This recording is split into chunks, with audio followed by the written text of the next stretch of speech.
To love. With love. Love story. Dear love. I do not write this letter in the hope that this will reach you, or be read by you in your deplorable state, but rather with the belief that the words that flow out of my pen would be shouted across nature as testimony to my true love, the love of a heart that is not blemished by the trivial ideas of war and Nazism, but that seeks to enjoy emotion in its purest form. I still remember our very first encounter, when you had presented me with a bunch of peonies and asked me if I would have liked to accompany you to the cinemas. I had blushed slightly, and replied sheepishly that I did not enjoy films a lot, and would rather spend a day at the library. We had exchanged looks, and had stood in silence for what seemed like an eternity. It was during that eternity that I fell in love with your eyes, your smile, and the way your hair was ruffled and unkempt. It might have been youthful infatuation, but I knew that stage was past when your love, abstract in its entirety, was my only food and fodder, the only reason for my living, and the only wine that tasted good. The smell of those peonies is as fresh today as it was on the day we met. It wafts into my nostrils over all the smoke that surrounds me. And my blush is as ruddy. Perhaps it is this tumultuousness of moments spent in love that makes you crave for them. And I believe this was the reason I consented to go to the cinemas with you. Except that it was never about the film. It never is about anything material. Our love is the expanse of the vast blue sky, the softness of the clouds all skimming by.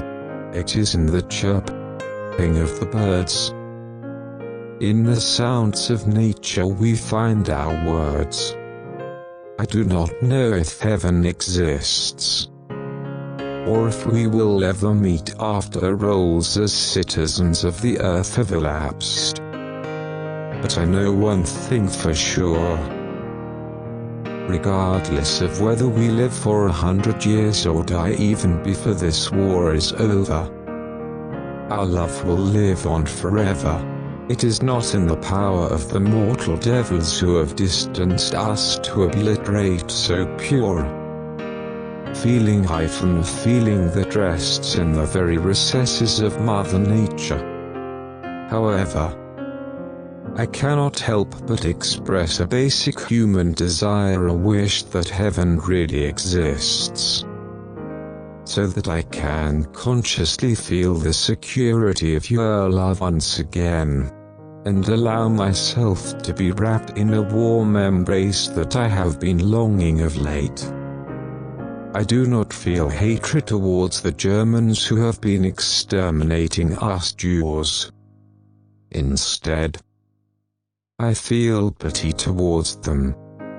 I pity them because they fail to see the real beauty in things, because they fail to understand that there is a truer and purer world beyond the atrocities of war and injustice, a world where there is no religion, where people love each other for who they are, and where lovers sway in the purity of emotion that knows no bounds. I should count myself lucky that I live in this world far away from the artificial one, and am able to experience feelings that will not die with our bodies. It is indeed unfortunate that the Germans have to exist in such a watertight compartment. And what an irony it is.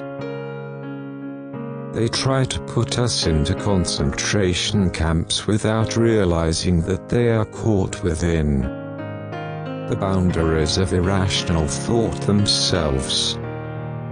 I know that it is highly unlikely that you would ever return, and it pains my heart like 1,000 devils to think so. If not for the sake of me, I would have wanted you to come back for the baby which is to come this November. The one on which we have pinned our hopes of lighting up our lives.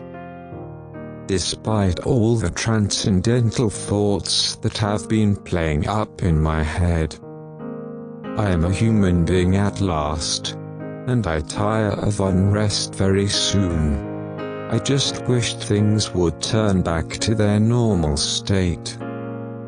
There are so many things that I would like to say. So many fears that I would like to share. But my hand does not work with the vigor of my heart anymore. The amount of work they make us do every day is making me dwindle physically. I feel like my death is near. But I must have the strength to hold on, at least until I have seen our little bundle of joy safely through into the world. Lest I should get caught in the act of writing. I end my letter now, and I end it with images of angels and unicorns in my head. Though the smoke is dense, my hope is bright, and with the strength of my love, I will keep fighting until my last breath. Here's to a future of blissful peace. I hope you enjoyed this love story. Subscribe my channel for more stories. Thank you for watching.